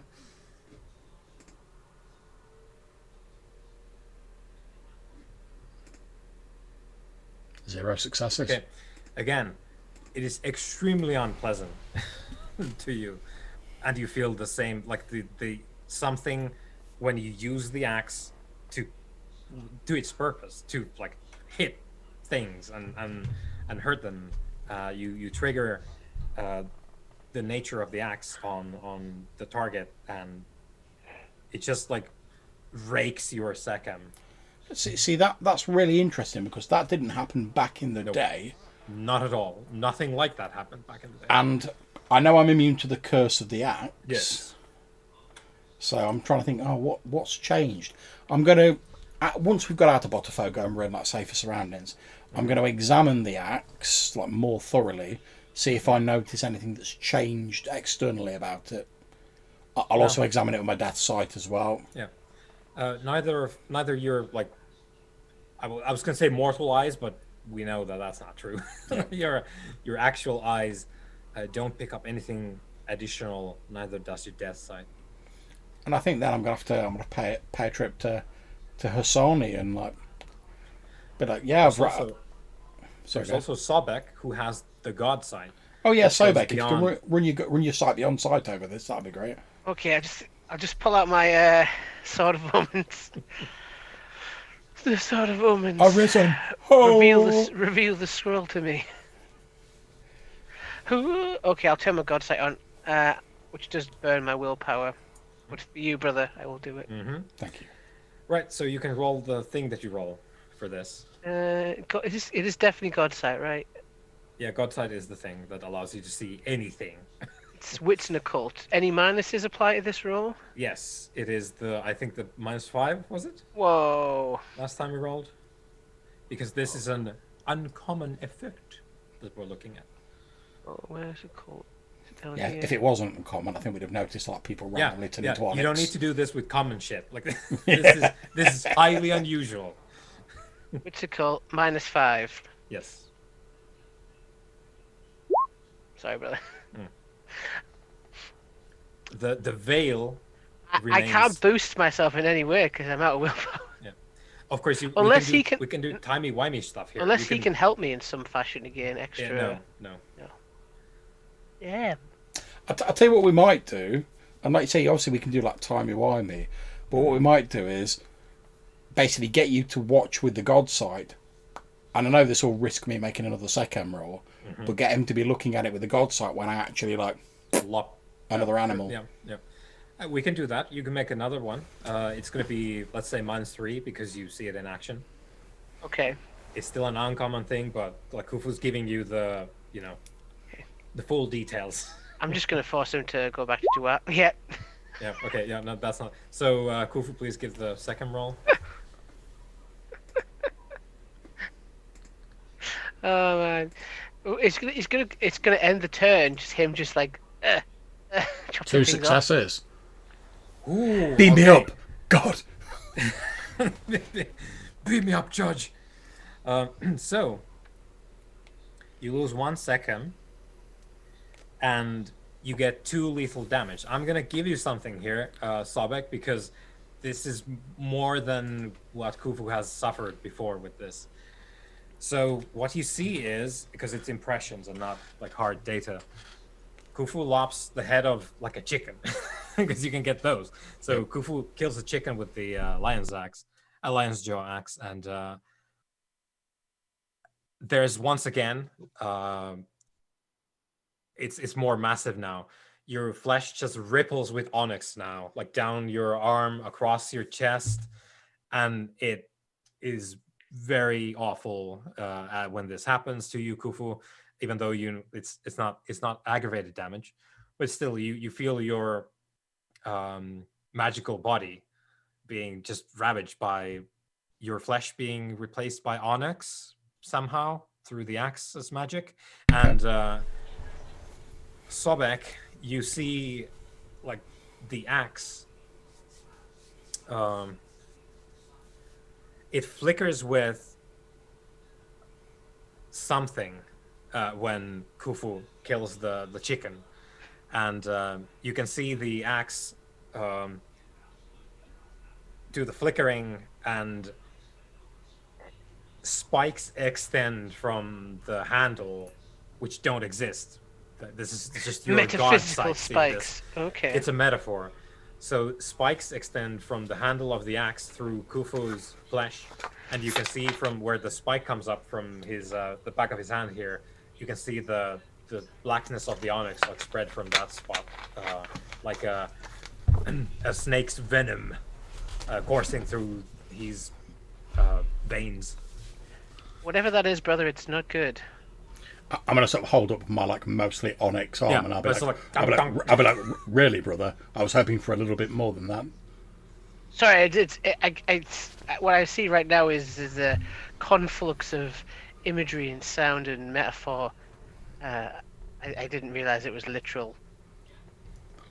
Unfortunately, I feel my power ebbing as though inflicted by the scourge of the judges. If you're immune to the effect, the curse, what could that possibly be? I don't know. And Sobek, you can witness as Khufu has been bleeding Sekhem now. His form, Hisahu, the magical body that he inhabits now, is becoming more worn down.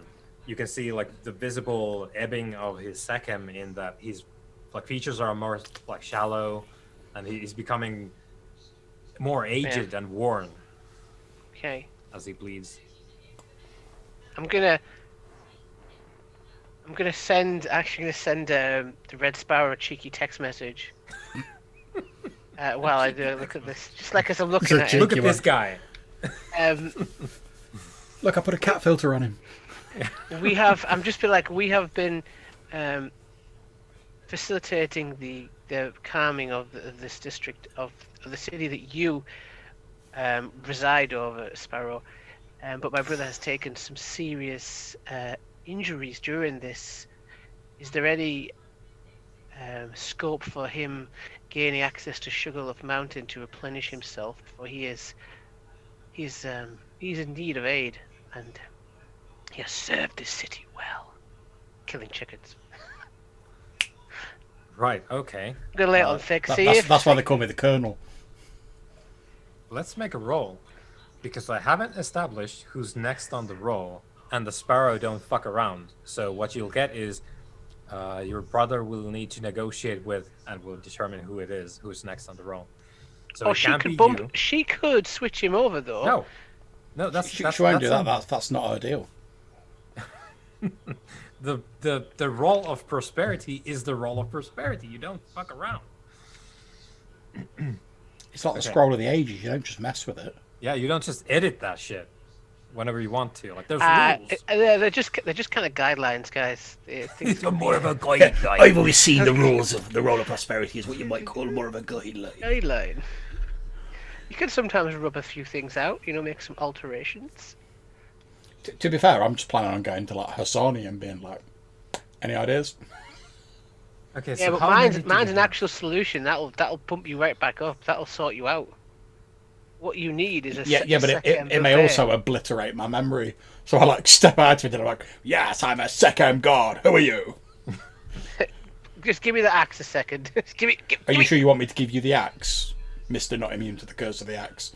And bear in mind, I'm immune to the curse of the axe, and look what it's doing to me. Does it trigger if you hold it though? I don't know because I'm immune to it. Yeah, because he doesn't know what the curse is because he doesn't need to experience it. I've never seen it in action. I was just like, I know I'm immune to it, so if I keep hold of it, no one else is going to get affected by it.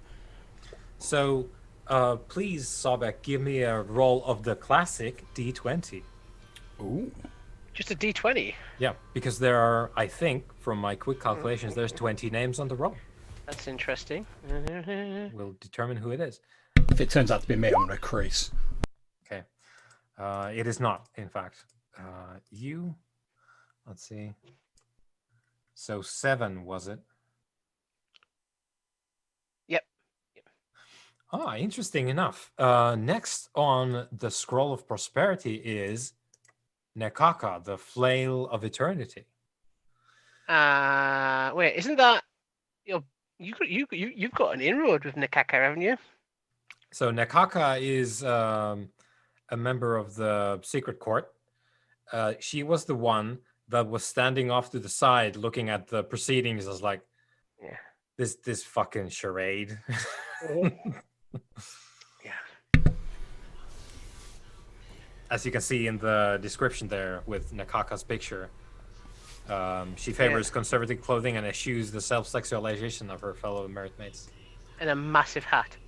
Do you know what? That's I'm not going to try and because I believe I have got a way of contacting her. Yeah, you're free to like. It's not a huge deal trying to get a hold of I'm these not people. going to start off with like, oh, how about you slide me onto that role of prosperity? I'm gonna do that. I'm gonna. No. You need to I sort of say raising like a stony hand. look at you. Yeah, look at yourself. I'll be like, wait a second, brother. I believe first we should explain the situation to Nakaka and see if perhaps she has some ideas. If she suggests Sugarloaf Mountain herself, I'm all for that. However, if she wishes to maintain her place on the roll, I will not gainsay that simply because I am in unfortunate circumstances. Can you feel anything in that hand at the moment? I'll like poke the onyx bits. Do I have any sensation? No, not in the onyx. I'll just be like, no. Can you move it? Not the onyx bits, I presume. You feel your Sahu starting to reassert itself. So you know eventually the onyx will recede. But for the moment, it's just like bonk, bonk, bonk. So I'll say, I believe eventually these effects will heal, but I believe the damage to my Sekhem has been done.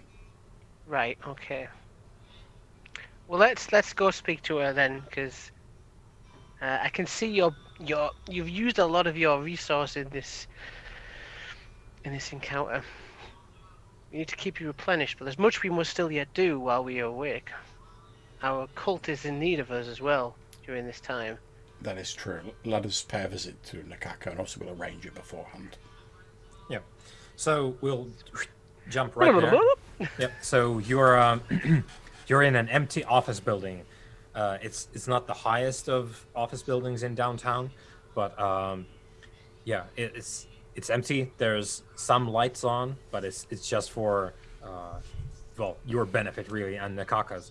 So you're essentially in an empty office, and there's chairs provided. Nakaka is not sitting on one. She's stood there in a smart business suit, looking very unimpressed at you as you saunter in with your wizard robes. Sorry, I'm not wearing them to impress her. Yeah, I know. Which is, as we see in the picture, basically that's the sort of, she doesn't have the accoutrement. That's her Subaris form. Yep. But she's sort of very stony faced, I guess, and you can sense like the disapproval emanating from her. And she like nods at you and says, I find it quite interesting that all things considered currently going on in the city, that you would seek me out of all the Arisen you could seek out. I am fairly bursting at the seams with excitement to hear why this is. We have been dispatching many of the Amkata that are currently plaguing Botafogo. She nods. In an attempt to expedite the ebbing of the wave of terror that flows across the district. During this, I have taken some injuries with what I consider to be interesting side effects and wanted to seek your wisdom. And as I say that, I'm literally going to like spang my arm onto the desk and like pull back like the sleeve of my robes to show like all the like onyx. Mm-hmm. She glances at it, quirks an eyebrow. It would appear to be related to this item that I've possessed since ancient days, and I'll put the axe on the table up within easy reach of my good arm. Yeah, she nods. You are well, you are doing a good thing. You are containing whatever it is that is going wrong in Botafogo, and for that you do have my sincere thanks. Now, before you go and wave that thing around some more, she indicates the axe. You never be too sure with her. I would like for us to address the obvious issue of us meeting. Whatever we say to each other here, I want you to be aware of the fact that we are essentially at war. Do you not agree? Agreed. Good. I wish for us to be aware of where we stand. I personally bear you very little ill will. She like shrugs as if to signify like whatever. Likewise. She's referring to the secret court and the Yes. Orishas, right? Yes. Well, And your position is very unfortunate because you haven't allied with the Sacred Court. You cannot ally. You've been told you can't join the Orishas, but you're still in the favelas. And because you're in the favelas, you're getting shot by everyone. The secret police, which is doing the bidding of who? The secret court. The Secret Court. So she says, with this understanding, I would like to assist you. Of course, we will need to discuss the specifics of this. I am not sure how I can help you. I am not of the Sumenes, as you know. I'm not sure what help I can offer you that your own guildmaster wouldn't. Well, I will certainly be consulting with my guildmaster. However, as you say, we are at war. It may profit you to know that if this damage continues, you will not have to deal with me for very much longer. At least not in this turn. She smiles a little bit. Not maliciously, it's just like appreciating the fact that yes, you will die. You will go to Dua eventually. As we all have to eventually. Very well, then. That said, brother, I suggest we pay a visit to Guildmaster Hassani and see if he can assist me with this matter. And I sort of like put my stone arm back in my sleeve and like holster the axe. She looks around a bit. Thank you for meeting us. I am happy to have met you. Truly, was there a reason why you sought me out specifically? Well, there was a little thing. Yes? Since we are on good terms, I may not be a high-ranking member of the Orishas, so the Secret Corps. Well, of course, Lord. She says, or a member at all. Yeah. Well, we are on good terms. We are not enemies. Are we currently hunting down those who serve you? In a manner of speaking. What sort of terms would you characterize that as? Unfortunate politics. She smiles and actually laughs a little bit. Yeah. Says, I appreciate your clear-sightedness, Sobek. It is hard to come by. Sometimes actions have consequences. Things have to be balanced. The scroll must continue, as it were. As you know. There was something. If you say so. She's not a scribe. Well, no one's perfect. There was something that I'm aware of you could help my brother with. And let's say you'd be interested in owing you a favor that you could use in the future. Mm-hmm. Perhaps you could make use of something that's neutral in terms of the current situation, something that all Arisen share. But you'd have to volunteer this particular favor. I'm not sure I grasp your meaning. I will be plain speaking. I'm referring to your place at Sugarloaf Mountain. The Scroll of Prosperity, you mean? Yes. All right. You wish to trade? positions, I presume. I wish to trade your current, your soon position to come up for a future favor. Not for myself, but for my brother. His efforts in fighting these MCATs and other vermin in the city has taxed him quite considerably. And there are things The favor would be from you or your brother here. for me. I would From not.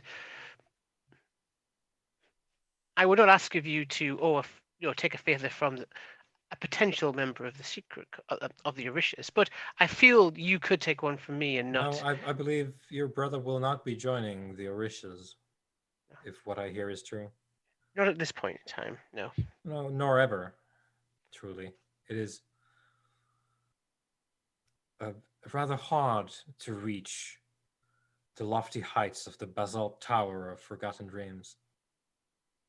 I'm sure your brother would agree. And they have forgotten much. It is done. As soon as the fountain appears, it is yours. She motions to Khufu. Okay. I just sort of nod in thanks. Do you have like a cultist or a scribe nearby? I neglected to bring servants with big mouths. That's and okay. eyes I've to got a some secret meeting I've with got some my enemies. I've got some parchment in my pocket. I'll sort of hold up my good hand and I'm like, brother, I'm more than happy with Nakaka's word. I will No, it's not. It is not for. It's not her word that concerns me. Your word is beyond reproach. Like, I would not insult you. So, it is in case I forget this favor. I wish to write her a missive from myself so that she may present it to me if my memory fails me and I could know. I see. I appreciate your gesture. You're free to give me this piece of paper. So basically, I write out. I write out basically from my own handwriting that I, on this day, in respect to this thing, I don't give too much detail to the nature of it in case it gets someone gets it, but that I owe Abu to Nakai and whatever she deems necessary to think. As I said, it is done. I will inform the Sparrow of these arrangements. You have our thanks. I do not need it, but I appreciate it, nonetheless. Please be careful when you leave. Of course. Thank you for your time. And we'll leave. I hope we meet again in better circumstances. All you have to do is talk to Bantanath, and there will be a party you are invited to, I'm sure. She says, sort of like, sort of exasperated with the concept of like, well, you can get invited anytime you want, dude. You just have to say the word. Just have to open that door. Okay, you're free to go. Yeah, we will depart. Yeah, I think, like I say, I'm going to check in with Hassani, sort of run it past him as well. So, like, giving the breakdown, like, this is what's happened, it's to do with this axe. It's been a couple of days. Of course, within the same. I mean, we can do any kind of timey-wimey stuff here we want. You can check with Husani.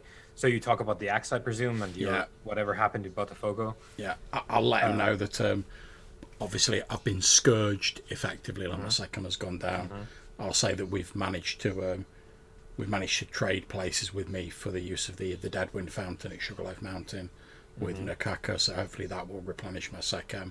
But I'm interested in what is causing this effect, because having possessed this axe in like ancient Egypt, at the dawn of time, and used it, I did not experience this effect. And as far as I'm aware, our kind are immune to the curse of this artifact. So I'm interested in what's actually causing this effect. His immediate diagnosis is maybe there's a different curse on it, an additional one, but he would have to try and study that if you want to leave it with him. Yeah. Would that be dangerous for you?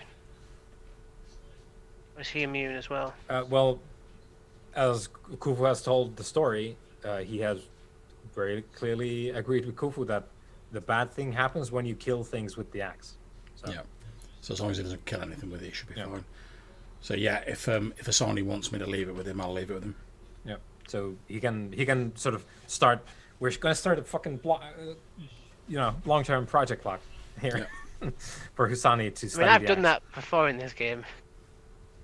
We've got one clock there, which is halfway full of you investigating Borges, which I guess is kind of becoming rapidly obsolete as you interact more with him on non-violent terms. But yeah, you leave the axe with Husani. He's gonna try and figure out what's going on with it.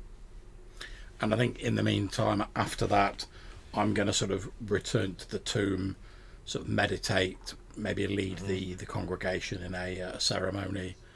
Yep. Just to basically try and, I know it's not going to like mitigate the sort of second loss, but just to try and sort of like speed up the recovery, etc., and sort of center myself.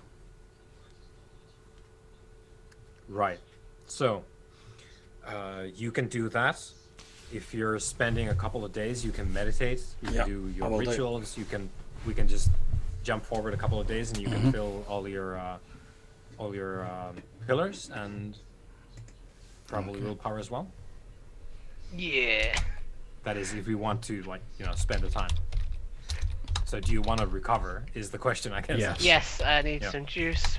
Yeah. Just running low on the old mummy gas. Yeah. So you spend your time in your tomb recovering. You will have noted that the Moro de Babilonia, which is the favela next to you, next to the cemetery. There's some bad types out at night. So.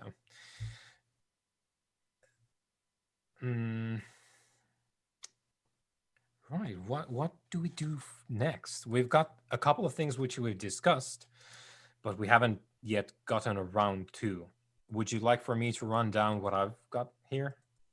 There's the first thing is, of course, Borges setting up a thing where you could nab maybe some Sardaite vampires, or Heartless, rather. Yeah, that's what I'm interested in.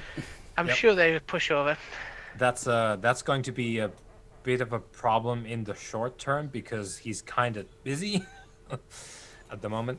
So it's right, they can face the Onyx pimp slap of justice. But that's the thing we can get to when I say that's going to be a while. We could just jump forward and do that if you guys want it. So that's one thing. Basically the setup for Borges to give you Sardaite vampire access. Yep. So there's that. There is the box, which we've been looking into. There is, of course, the raids, but I don't know if there's anything you could really do about that, other than maybe talking to the people who direct the whole operation of fighting everyone in Rio, which is a bit of a big issue there. There's also the captain. Captain Aguiar is something we've mentioned before. He who hath departed in a stolen body given to him by Khufu some time ago. And or she. Well, I think for me, obviously, I'll be interested in finding out more about the Sardarites, and if that's going to take a while, what are the chances that the Deadwind Fountain becomes active during that time? Yeah, I guess we can just jump and do that. So it will activate in. And also, I'm hoping that buys Husani more time to be like disaxe, though. It does. I guess we could. Yeah, if you guys are happy to jump forward a couple of weeks, sure, we can do that. What's a few weeks when you're immortal? Yeah, nothing. It's nothing to you. just blinked and missed it. Yeah. So you get the axe from Husani. Yep. And he has determined that there's a second curse on the axe, which, as we know, the Arisen cannot create relics by default or at all. Or curses. No Arisen can create relics. That's not. We can definitely create curses, just not relics. You can create curses. Khufu here and you as well. I do believe that you can curse your own relics. in like the classic, Curse of the Pharaohs type deal, where someone gets into your tomb, takes a hold of your shit, leaves, and then it, like starts getting haunted, and they need to come back. So you know that the Arisen can affect relics by putting additional curses on them, maybe, but this goes beyond that. This is something else. This is something that Husani can't really pinpoint, aside from the fact that it is quite powerful, and he has no idea what arts were used to put this on the axe. But if you try to use the axe, it's going to do what it did to you. And it is not a part of the original makeup of the axe. Someone has put something on the axe that has tainted it. Okay. Do we know, or would Hassani know, any arisen or method that might be used to remove a curse from a relic? No. Okay. He comes up with the plan of maybe put this somewhere no one will find it ever, because he doesn't want you to send it to Duat, because he doesn't know what would happen, because it's cursed beyond his understanding, which is rare for him because he is a guild master, one of the seven excited now. prophets, and he doesn't know what someone did to fuck up one of your own guild relics like this. So he's like, bury it like somewhere. Like, he has relic caches. He can show you how to bury these things, but you need to not use this because it will hurt you, and you need to not send it to Duat because who knows what the fuck will happen. I'm like, to be fair, I'm pretty good for knowing how to bury things. Yeah, I mean, sure. You know what I mean? Just like swim underground and be like, yeah, and swim out again. Yeah. But unfortunately, he's hit my only weakness because it's a really cool item that's mine. Mm-hmm. Yeah, well, that's a common mummy situation. Curse Master, just check with you. Yep. My Rebuke the Vizier, I can end magical effects with the higher tiers. Mm-hmm. Would that destroy a curse or just repress it? We don't know. Husani cannot tell you what arts these are that affect the axe. I mean, if you're willing to give it a go, I'm fine with that. But obviously, I wouldn't want usually you to put it's an yourself in individual that magic is affecting, not an item. Well, the thing is, Rebuke the Vizier. I have to get all the wordy stuff out. I'm gonna look it up as well. Come on, Adobe. It's not that hard. Okay. I can scour one effect from it. One such effect from its form that is natural to its existence. So the third tier is probably what you would want to use. That's what I was looking at. Yeah. Yeah, and you can't use that now. So. Can I not? No. You've got too low second. You can't unleash third tiers anymore. What second do you need for Five. big? But my second is it 5? 1, 2, 3, 4, 5. Is it 5? It's 5. Okay. It was because the other one. I was still on I was still on the previous thing. Yeah. So 5 is enough for you to. See, if you're willing to do it, I'm happy for you to try it. We know nobody else. We know normally the curse doesn't kick in unless you like kill something with it. But obviously, I don't know what's going to happen if you start like messing with it. So if you're willing to do it, I'm happy for you to do it. But I wouldn't want you to place yourself at risk. I'm willing to go to the edge. Push it to the limit. And beyond. To the limit. Yeah. Walk along the... Kopesh's edge. So what does it say? Unleashing this tier upon a target within blah blah blah reveals all magic that temporarily enchants it to the moment's intuition. This is what you wanted, Matthew, all along. Yep. I love the fact we've been doing all this asking around, and he's just been sitting on a power that could do it. I love it. Yeah, but this is a third tier. This because just using this would be Sabaris. You know what I mean? Where my utterances are just like some of my affinities just like. Ding. Yeah, but we just go somewhere where there's not like scab loads of people. Yeah, go to the forest. Okay, so indefinite answer. Having beheld the target's magic, the Arisen scours one such effect from it that isn't natural to its existence. Do you want to do this, Matthew? I want to try. I want Okay, where are we doing? I guess you go outside of the city and then to. Husani must have some kind of like yeah, he's remote got place. places. Yeah. Does He he doesn't want to? have people around. Does he want to observe?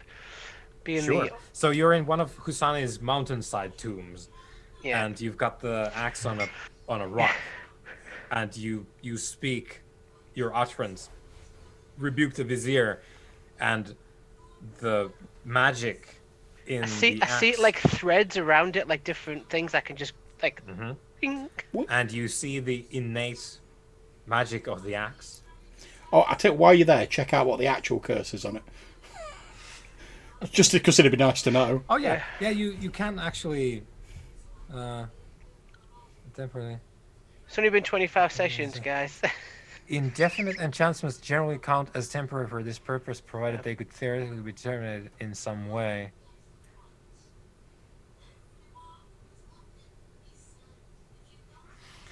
This can't be terminated. So, interestingly enough, you can't see the powers of the axe because you cannot terminate those. Yep. Okay. You can see the curse, the additional one on it, though, because Okay. that you can terminate. You cannot stop the relic from being a relic Because it was designed that way. because It's its natural that's form. what it is. Yeah, that's what it was But made. the curse on it is something you can affect. So Can I identify what cursed it? yes, it is revealed to you now my because God. of your utterance. Nice. Behold the cosmic powers of your guild. Well, I not can really see your- the scroll, brother. I can see it clearly now. I can see letters. They spell something. I forgot how rad I was. Yeah. I've had this since the very first session. I've never actually used the 30. Yeah. So just to give us some more context for this, for example, a mage cannot be stripped of the power to cast spells, nor a vampire destroyed by this. But you could end a mage's spell or stop a vampire from being able to use their vampire powers. Like you could end someone's celerity power and just Permanently. no, it's just like it activates the power. You could do that and then it ends. But it can reactivate it, but you can shut it down. So, similarly, a vessel. Oh, here we go. Similarly, a vessel such as a relic can have active powers suppressed, but it cannot have powers taken from it. So if someone's using a relic, so if Khufu is using the relic, you can suppress the relic's powers, but you can't undo it. Victims of curses may have their suffering abated. The storyteller remains the sole arbiter of what magic this can annul or not. That's This fair. one you can. This one you can, because it is a lesser magic, even though it is quite big itself. But you're using an utterance, which is the top tier shit. Yeah, it's like I'm So- playing an ace in the card game Yeah, now. this is the cosmic hammer coming down. So you can see the magic unravels itself to your godlike sight as you speak this utterance to the cosmos. And it is okay. Well, this ties into nicely with your sort of increasing guild status and your interest in the higher mysteries of your guild. What unravels in front of you, you realize, is an intentionally imperfect name of the relic. It is the relic's true name, but it has been spoken to the relic in an imperfect form intentionally to corrupt it. To create this. And this corruption is seeped through the entire relic's being because that's what true names are. Yeah. So someone has reached into the true name of this relic, spoken an impure version of it to the relic, and thereby corrupted the relic. But you can extract this impure syllable Yeah. from the name. You I'm gonna pull it out purify like it. you you will draw it like you draw poison from a This wound, axe is now pure. and you let it dissipate, and the name of the axe is once again whole, and you've removed the curse on the lion's jaw. And they said I was just an admin. Who cast this upon it? Like who Yeah. did this? Yeah, this is some stuff, and it is by definition you already understand. This is Ren based stuff. Because true name. This is good work, but lesser of obviously what I could do. Well, someone was intentionally corrupting a relic, so that tends to be not what you want to do. No. But yeah, this is what you learned. You learned that someone had corrupted the true name of the relic, albeit like artificially. The true name is still there, and you've now polished it off. You have I believe, brother, it is now returned to its original state. It was corrupted in a fashion, but I have cleansed it. You have my deepest thanks, brother. And if we do ever discover who was responsible, I look forward to demonstrating the utility of the axe now that it has been purified. I have a feeling we have at least encountered them, not in person, but by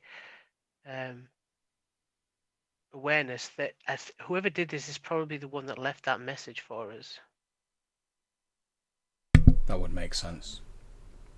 They warned us of taking it. I think they have deliberately trapped this item for one such as yourself when they retrieve it. Someone who knows of our ways but wants to maim us.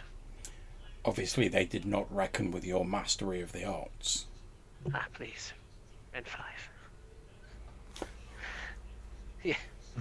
It ain't no thing. It ain't no big Is it deal. getting hot in here? Or? Take it, I've got to spend some Pillar's Yeah. Note. So one. Let me just look at this. So. I think that's the first time I've cast a tier 3. Okay, 1 Ren and 1 anything else. Okay, Ren. Near bother. Okay, I'll use the bar. Yeah, it turns out your utterances are really useful and powerful. You can just undo magic. I may not be able to do that for long, but that was probably the limit of my power on this turn, brother. But it has now been restored. You could probably take it back to Duat in its current form, if you choose to do so. It is as it was when you first found it.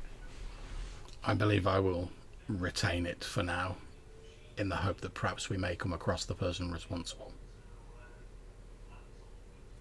And I think with that, we can close out the session. Okay, well, thank you very much for running that. And I look forward to getting into some Sardarite action next session. Yeah. We can start that next time. Yeah. Okay, right. Well, obviously I'm happy to chat for a little bit, but I'll Yep. end the stream here. So thank you again, Johannes. Thanks for playing.